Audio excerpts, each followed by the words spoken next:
लखनऊ को 8 विकेट रे हराईदेला दिल्ली। हाँ दर्शक बंधु, लखनऊ रे खेला जाउतिबा आईपीएल 2025 रा 40तम मैच रे लखनऊ सुपर जायंट्स को 8 विकेट हराई देछि दिल्ली कैपिटल्स।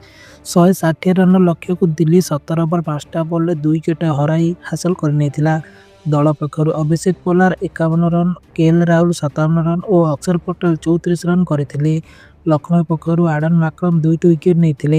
एही मैच रे दिल्ली टॉस जीति प्रथमे बोलिंग करबाकू निष्पत्ति नेथिला। प्रथमे बैटिंग करितिबा लखनऊ निर्धारित 20 ओवर 6 विकेट हराई 159 रन संग्रह करथिला। दल पक्षरु आडन माक्रम और मिचेल मार्श आरंभ ही विस्फोरक बैटिंग करी दल को एक भल आरंभ देथिले। उभय प्रथम विकेट जोड़ी रे 87 रन करथिले। मार्कम 52 रन करथिबा बेले मार्श 45 रन करथिले। मात्र यही दुई बैट्समैन आउट हेबा परे दल बेस केतोटी विकेट अल्प रन व्यवधान रे हराइथिला। फल रन गति धीमे जाइथिला।